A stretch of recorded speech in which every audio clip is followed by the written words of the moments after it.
জীবের মুখের মুখী হয়ে তিনি চিন্তা করলেন নবদ্বীপে বড় বড় পণ্ডিত ভাষীদের ক্ষেত্রে ভক্তির আলোচনা কেউ করেন না। হরে কৃষ্ণ বন্ধুরা, তো আজকে বহুপাদের যে ব্যাস পূজা উপলক্ষে 3 দিন যে অনুষ্ঠান সেটা শুরু হয়ে গেছে। আজকে হচ্ছে প্রথম দিন। তো শিবা সঙ্গনী অনুষ্ঠান হচ্ছে, আপনাদের তো বললাম। এখন আমরা শিবা সঙ্গনী যাচ্ছি, আর এখানে যে হরিকথা শুনতেই পাওয়া যাচ্ছে। তো গিয়ে আপনাদের সবকিছু দর্শন করাবো। তো চলুন একবার মন্দিরে গিয়ে দর্শন হচ্ছে আপনাদের সাথে। চৈতন্য মঠের 3 নম্বর গেটের পর একটা খুব সুন্দরভাবে প্রভুপাদের ব্যাস পূজা উপলক্ষে ব্যানার গেট করে দিয়েছে, আর এখানে বড় করে লেখা আছে দেখুন গৌড়ীয় বৈষ্ণব সম্মেলন এবং হচ্ছে 152তম প্রভুপাদের ব্যাস পূজা। আর তারপরেই আবার কিন্তু 1 নম্বর গেটে তো এরকম সেম একটা ব্যানার গেট আছে। তারপরে এই যে গেটটা দেখতে পাচ্ছেন এটা কিন্তু শিবা সঙ্গনের গেটের সামনে। আর এখন আমরা এসেছি হচ্ছে গদাধর ভবন, অর্থাৎ এখানে যে শিবা সঙ্গনের সাথে যুক্ত যে মন্দিরটা, সেই মন্দিরটার নাট্য মন্দির উদ্বোধনী অনুষ্ঠানে। আর এখানে প্রথমেই চলে এসেছে শিবা সঙ্গনে, আর শিবা সঙ্গনের ভগবানকে বিগ্রহগুলো আপনাদেরকে দর্শন করিয়ে দিলাম। অপূর্ব বিগ্রহ কিন্তু। আর তারপরে দর্শন করে নিয়ে তারপরে একটু পরিক্রমা করে দিচ্ছি। অনেকদিন পর এই শিবা সঙ্গনে আসা হয়েছে। আর পরিক্রমা করে নিয়ে তারপরে এই যে বাইরের দিকটাই দেখুন, এটা হচ্ছে শিবা সঙ্গনের গেট। তো এই গেটটাও কিন্তু অনেক বছর আগে বেশ ছোট করেই ছিল, এটাও নতুনই বলতে গেলে করা হয়েছে গেটটা। আর এই যে শিবা সঙ্গনের যে মন্দির তার চূড়া, আর এটা হচ্ছে শিবা সঙ্গনের সামনেটা। তো এবারে আমরা ওখান থেকে দর্শন করেই চলে যাচ্ছি হচ্ছে যে নতুন মন্দিরটার উদ্বোধন আজকে হয়েছে। এই যে নতুন নাট্য মন্দিরটার উদ্বোধন আজকে হলো। তো সকাল থেকেই প্রোগ্রাম শুরু হয়ে গেছে, আর সেই প্রোগ্রামে সকালবেলা আসা হয়নি। তো যেমন উদ্বোধনী অনুষ্ঠানে যা যা নিয়ম থাকে, যজ্ঞ থেকে আরম্ভ করে সবকিছুই হয়েছে। আর এখন মহারাজগণের পাঠ শুরু হয়ে গেছে। চলুন আপনাদেরকে একটু পাঠ শুনিয়ে দিই।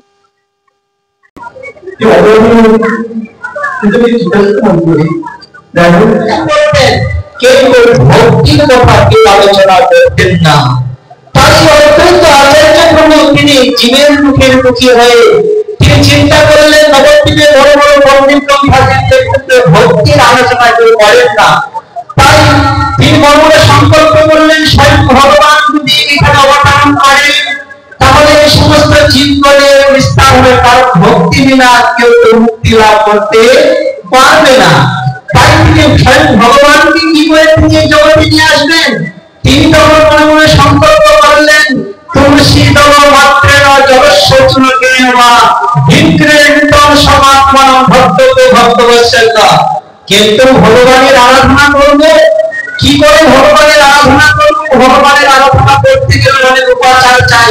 সেরকম কোন সাধন করলেই সত্যযুগের মতো না খেয়ে পাহাড়ে পর্বতে গিয়ে তপস্যা করবে সেরকম কিছু নাই।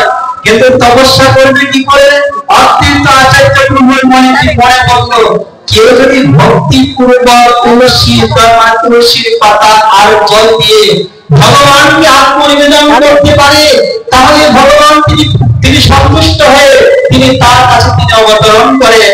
তাই তো এই গৌরবাঙ্গা ঠাকুর বলেছেন অত্যন্ত আচার্য প্রভুর আহ্বানে তিনি এইখানে আহ্বান করে তিনি গৌরহরিকে তিনি নিয়ে এসেছিলেন। এখনই উপস্থিত হলেন এখানে প্রাক্তন হাইকোর্টের বিচারপতি। তো ওনাকে সম্বর্ধনা দেওয়া হলো। তারপরে শুরু হয়ে গেল আমার গুরু মহারাজের এখানে যে যা কিছু মাহাত্ম্য পাঠ করবে সমস্ত কিছু কথা বলছে। তো চলুন গুরু মহারাজের মুখ থেকে শুনে নিই। তাহলে কিন্তু এই নাট মন্দিরটা শোভা পেত না। প্রভুপাদ ভক্তি সিদ্ধান্ত সরস্বতী গোস্বামী ঠাকুর এখানে মহারাজগণের বক্তৃতা দেওয়ার পরে তারপরে এখন শুরু হয়ে গেছে যে নতুন নাট্য মন্দির হয়েছে গঙ্গার অঙ্গন বা অদ্বৈত ভবনের যে মন্দির বিগ্রহগুলো আছে সেইখানে আরতি শুরু হয়ে গেছে। আর এইখানে আরতি হয়ে যাওয়ার পর তারপরে কিন্তু এই যে নতুন নাট্য মন্দিরটা হয়েছে এই নাট্য মন্দিরেতেই যত মহারাজগণ সন্ন্যাসীগণ এবং ব্রহ্মচারীগণ আছেন সকলের প্রসাদ পাওয়ার ব্যবস্থা এখানে আছে। আর যত মাতাজি এবং ভক্ত মহিলারা আছেন সবাই কিন্তু প্রসাদ পাওয়ার ব্যবস্থা শিবা সঙ্গনের নাট্য মন্দিরে। তো ওখানে যাওয়ার কথাই মহারাজ বলে দিলেন। তো এখন এখানে আরতি হচ্ছে। আর এই যে নাট্য মন্দিরটা দেখতে পাচ্ছেন এইটা কিন্তু দুটো যে মন্দির ছিল দুটো কিন্তু আলাদা আলাদা মন্দির ছিল, সেই দুটো মন্দিরকে একটা নাট্য মন্দিরের তলাতে একসাথে করে দিয়েছে আর দিয়ে বড় করে একটা নাট্য মন্দির হয়েছে। আর দুটো মন্দির যে ছিল সেই দুটো মন্দির একসাথে একটা নাট্য মন্দিরে পরিণত হয়েছে এবং দুটো মন্দিরে একটা নাট্য মন্দিরের তলাতেই আছে।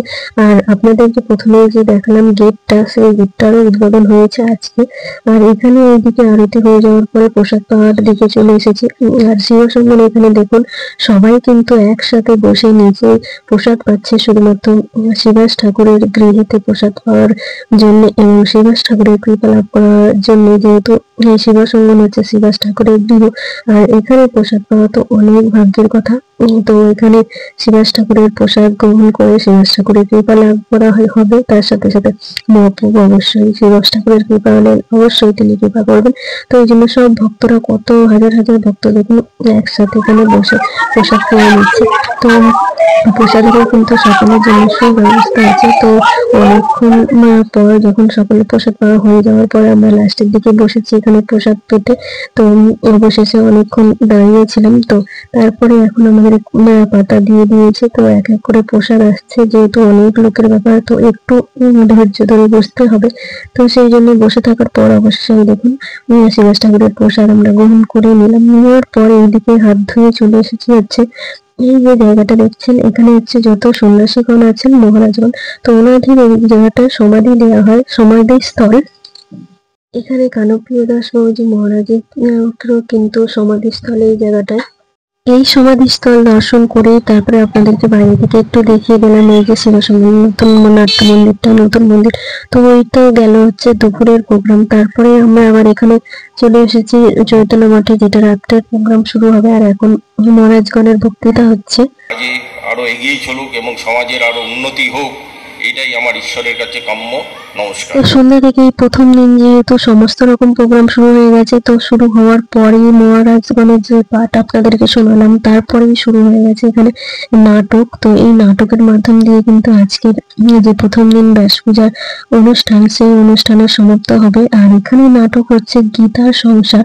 তো প্রথম দিনে এই নাটকটাই হচ্ছে গীতার সংসার। তো এখানে দেখাচ্ছে একজন ভক্ত কিভাবে, অভক্ত কিভাবে, একটা অভক্ত ছেলে মহারাজের সংস্পর্শে এসে কত সুন্দরভাবে ভক্তি লাইনে অগ্রসর হয়ে দীক্ষা নিয়ে সেই মঠ পরিচালনা করেন। এবং লাস্টে যিনি মহারাজ আছেন, যে এই যে বসে আছেন ইনি গুরুদেব, ইনি মহারাজ।